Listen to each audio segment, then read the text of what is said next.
Hello, everybody, and welcome back to another episode of Talking Behaviour. Well, I am Charlie, and with me is James, hello. and we're going to continue our three-part series on differential reinforcement, where today we're going to talk about the difference between the two most common forms of differential reinforcement procedure, which are the DRO and the DRA, right?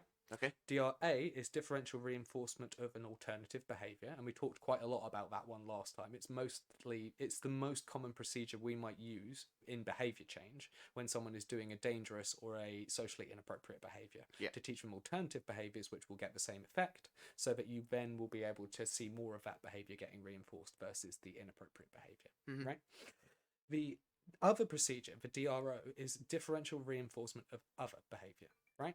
And this one is it's less commonly used because it's not quite as targeted, and it's not quite as focused on teaching somebody to increase a specific behaviour.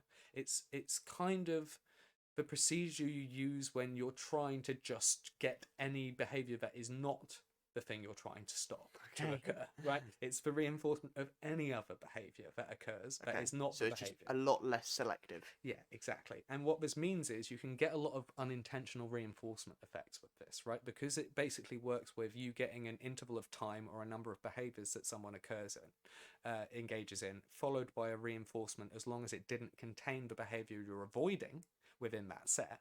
It basically means the first behaviour after that timer goes off is the thing that gets reinforced, right? Yeah. Or they do X number of behaviours, and behaviour 20 always gets reinforced, right? This basically means that the reinforcement is effectively random, except for being contingent upon non-occurrence of a behaviour, right? Right, okay. And so it actually can be quite good for people who are very, very sensitive to like consequence-based procedures, right? Ones which basically are like extinction-based or punishment-based or even just like reinforcement-based, right? People who don't like social praise, right? Right, yeah. Because if you tell them they did a good job, they feel patronized too, right? And so they basically get punished by social praise, which is the thing. Instead, you basically just make sure reinforcement occurs, right, a certain interval after the lack of, say, grabbing at other people, right? And you might, if you have a particular way of talking to that person, be able to be like, you follow the rules, which is not patronizing, right? Or something along those lines. And that should basically allow you to have kind of effectively some of the benefits of what we call non-contingent reinforcement just being added to the environment and making the place better in general, right? But it also gives you that benefit of making sure that you don't reinforce that behavior you're trying to avoid. It's only really going to be used for something quite dangerous or self-injurious or risky. Yeah? Yeah. So these two procedures kind of break down into like, I have a specific outcome that I'm looking for, which should fulfill the function, right, that the original behavior did. That's your DRA, right? And I'm going to make sure that I reinforce the best version of that behavior, which I've selected as an expert. Yeah. Right. The DRO is more along the lines of this person is doing something really, really dangerous. Right. We just need to get anything else. Yeah, like there isn't really an alternative behavior to this one, right? It might be that it's actually just intrinsically very, very like motivating to that person, like very sensory and very kind of like tactile. And so because of that, you're never going to remove all of the reinforcement from that situation with the DRA procedure, and you can't teach them to do something else that gets that tactile input because it doesn't exist anywhere else. Right, or yeah. You get the idea, right? So what are you going to do? You're basically going to just reinforce them for not doing it, right? And it does work, right?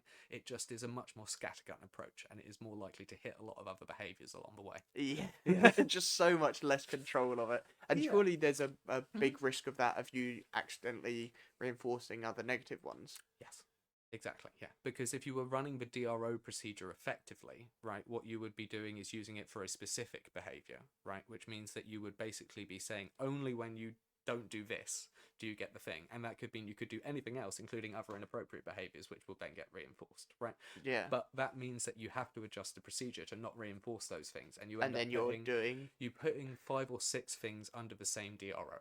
Right, Yeah. which is putting a lot of strain on one procedure, especially if the reinforcement that you get out of it is not balanced. Yeah, and that must be then really confusing to the individual as well.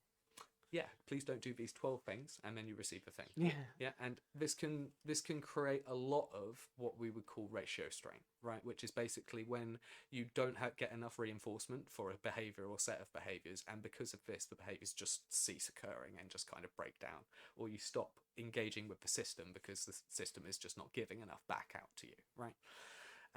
It also basically can mean that it doesn't really get run effectively as a DRO procedure. It gets run as kind of like a multiple procedure. The DRA is good because it's always got that positive behavior built into it. The DRO is acceptable, right? Because it's basically saying we will make sure that somebody doesn't engage in this really dangerous thing, which we can't replace with something, right? Especially something which is like self-injury level input, right? That is something that DROs can actually be quite positive for. Yeah. But also, so can non-contingent reinforcement. Right, because if you just make someone's situation much better by making sure there's more fun stuff in the environment freely available with no requirements whatsoever, they will probably self-injure less. Right, and so you can see why the DRO could actually just be working, because it's like a kind of step towards non-contingent reinforcement, right? Yeah, it seems to be very much a low-level, like, well, sort of... It's one of those ones which you would only select because the other one doesn't work. Right, okay. So Yeah. you would only go and carry it, like, you would only use the DRO if you tried or couldn't find any DRAs. If you couldn't think of an alternative behavior, Yeah. if the behavior cannot be replicated or the reinforcer cannot be replicated, if the behavior itself is harmful, and so doing any form of it will end up hurting the person. And these are all really good reasons to use a DRO, right? You could also do a DRA for some of them, right? And you could do other procedures which actually work a bit better than a DRO, which we'll get to shortly. Okay. Yeah. So the DRO is one of those classic procedures, right? DRA and DRO both kind of developed, quite a long time ago, right?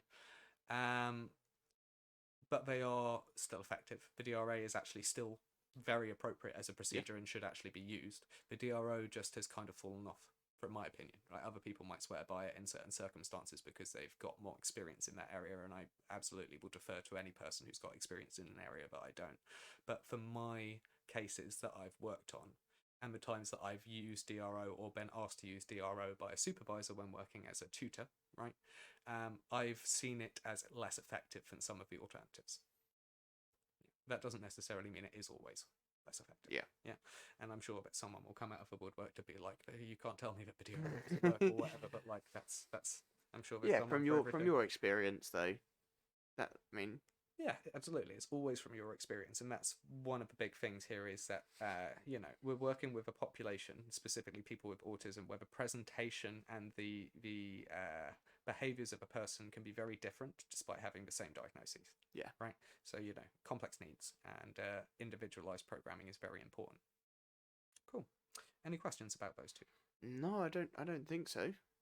Do you think you're a DRO or a DRA boy? I would... DRA.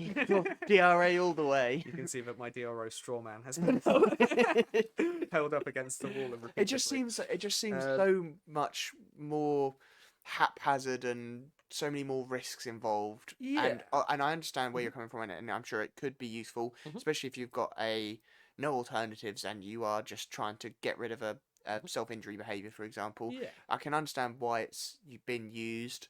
But I just think there must be ways to find alternatives in some way. And there are, and that's the thing around, like, even I've only seen it used in extreme circumstances, to be honest, and that kind of goes to show you why because it is still a reinforcement procedure, right? Which means it's better than an extinction procedure. Though a lot of people combine differential reinforcement with extinction, right? Because that's effectively what I said to do in the beginning, right? In the first episode. Right? Yeah. My approach is more differential reinforcement with minimization of reinforcement on the lowest order, right? But again, that would mean that more reinforcement is contacting the bottom. It just means that the person is less likely to stabilize following the use of the procedure. It's why I work a lot with adults, and you kind of have to do it that way with adults, because if you try and put an adult through extinction, they don't like it, right? And they're far more capable of making it an unpleasant process for you trying to do that, which means you won't use it properly, which means it will make it worse. Yeah, it's so much harder to control. Yes. But yeah, that kind of shows you the circumstances. There are extreme circumstances where DRO is the only option, and there are analysts I've seen who've used it effectively. It's just other procedures, have to be tied in there to make it appropriate. Yeah. Cool. Well, thank you very much, everybody, and have a good evening.